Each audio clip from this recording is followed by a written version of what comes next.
I am extremely new,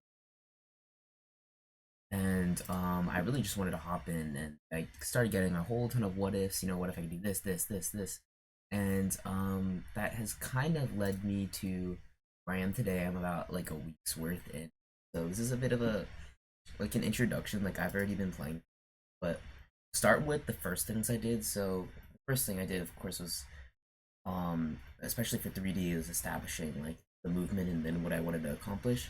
So you can see like another way to that I have been doing movement is kind of using a state machine. The way I'm doing it is probably not the way you're supposed to be doing it. I just did a bunch of export variables here, which is just like means like a bunch of variables I can access in the editor, and then this is attached to a script that these variables on the right hand side create are part of an array, and then this array contains every state that I expect for this particular manager. You can see I called it move manager, and then I just have a bunch of like general functions for it, and then player or and I call those in the players, and it's reflected in this debug label that you can see in top right, top left here.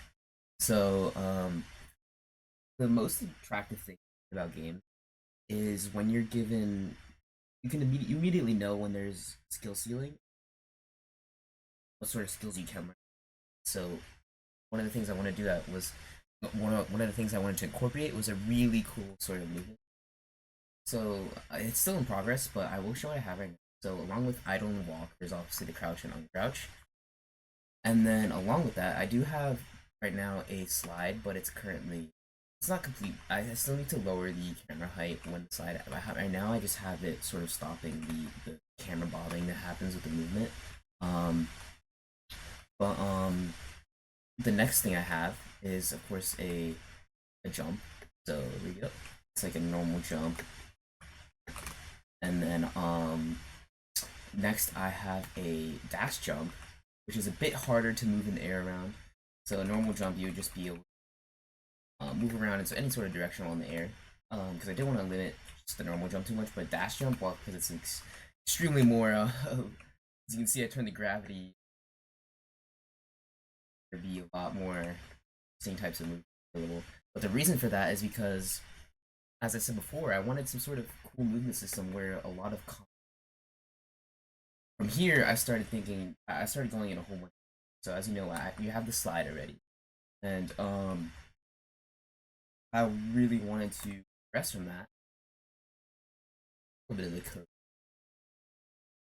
but this is definitely a lot of I forgot match or switch case statements existed. Not gonna lie, for a pretty long time. So a lot of this was yeah, pretty repetitive. I did make this is any method that kind of helped me, but you're supposed to use a better way to do it. But I was just getting started, and yeah, I definitely could go back and those, but it's a lot of code. And yeah, I got thinking, and another state I wanted to do sort of slamming, like the kind you see when like somebody was in the air in like a fighter game, they could just slam back down. So I have a dump of a bunch of different ones. So for dash jump, see we slam straight down, and it doesn't retain your velocity. Meanwhile, you're sliding. This is the new slide jump state that I've just. If you slide jump and then you slam, you retain your horizontal velocity, and then this is not it though. Because that's not complex enough. So many. While like I could introduce for sure hurting enemies or something with this. Oh, spoiler. Oh, okay. Anyways, well, I could do something like that for this. It's not enough yet to the complexity, so I need a lot of like that. That's something you'll get intuitively after trying this and slam down, and it's pretty self-explanatory. So something that's a bit more intuitive maybe is this, which is a mid-air adjustment. And oh, I spoiled the next part. Okay, so mid-air adjustment and like that. So you can, if you dash jump, you can do a sort of not I won't say double jump because it actually doesn't see your vertical velocity at all. It just you just switch in whatever direction you want. I don't even have to be looking in their direction. And that's just something I thought, like, if you allow for some really quick combos, you imagine someone adjusting around you midair, doing some crazy stuff like that, and that's something I found really attractive. Of course, there's a limit, and that's why I didn't. That's why you can't do a midair adjustment in a slide jump. Slide jump, you're completely locked in once you start it. It's just this, but the advantage to that is you go really high up, so maybe a bit more of a slam, a bit more damage there. I really wanted to have clear highs and clear. You can see like the different, like I really wanted to differentiate different states in order to make some sort of, say, meta, but like intuitive strategy that you would eventually learn, and it's nowhere near that point.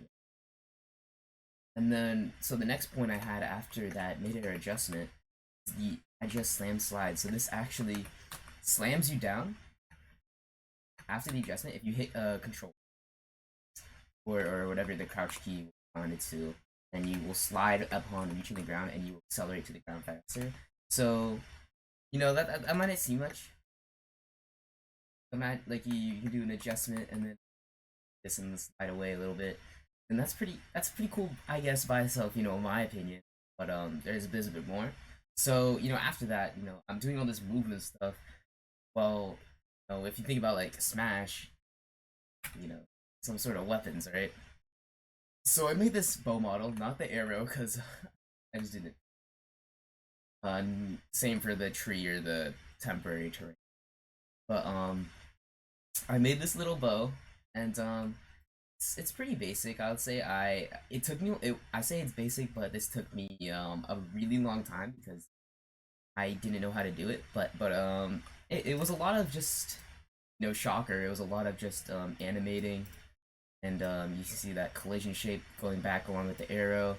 And then I don't know if this is the correct way at all, but the way I did my bow shot is that I had one arrow that was constantly in scene of and then once it was at the point in the animation where it was released, I just literally made it invisible.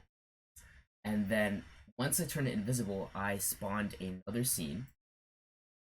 Here, this is where I made a new arrow. I literally put it at the exact location that we turned that arrow invisible, and then boom, that's where the new arrow would fly from. Shot direction is the camera direction. Oh, don't look at that I got. Oh, what I oh, it's in here. Yeah, I don't. Please, somebody let me know better way. I'm supposed to be. But yeah, I don't. Reversing that way is a. I get the yeah, I get the animation player and then the shot direction here, and based on the bow's animation player position, the arrow actually changes. So that's why I got like this fact where the longer you hold on to it, the further it seems to go. That's how I approached it. The other ways, that's probably I guess the most intuitive for me. And then combining like a weapon with system will instantly give it like a bit more complexity, and a bit and something to like that's not just like, oh, you're going around and what's what you're actually doing. And there's still a few bugs with this. With the bow animation, sometimes it actually, here we go, you see here, sort of does whatever's going on there sometimes.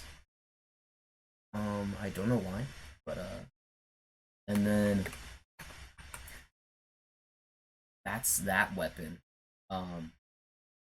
Next weapon is the sword, and I just finished this today. I have a lot of ideas for it. Especially with the movement system where you have like these huge jumps.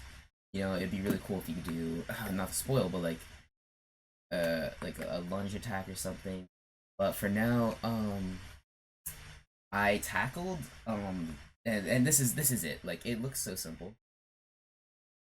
It looks so simple, but you think, like, let me explain to you why it took, at least for me, like a pretty long time. Because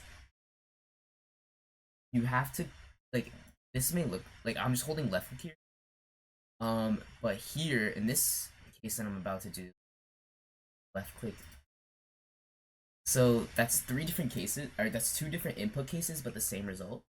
And not to mention, if if I put these three inputs, if I put these inputs in at a different time, clicks, different things happen. So I did second attack and it goes back to that normal state, and I do three attacks and it goes back to normal state, or I do three attacks and it instantly resumes again, or there's a bunch of different stuff happening here, and like behind the scenes, it's honestly, this doesn't look too bad.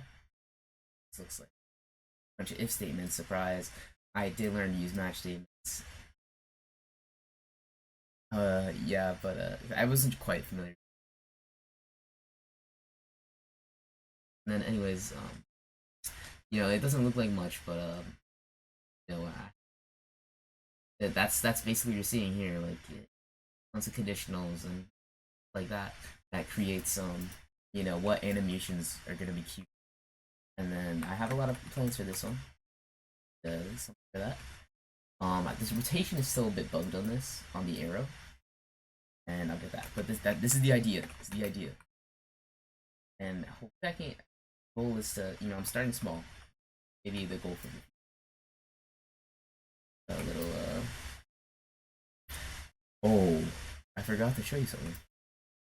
Okay, wait. Let me show you something. This is a little arrow barrage. I accidentally, and I just replicated the glitch and set it so it only does it in the crouch, and that's what we got here. So if you do crouch, only when you crouch you can shoot 6 arrows at a time. Yeah, that's what I have so far.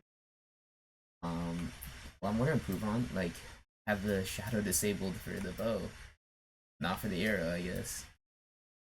Not for the sword. But yeah.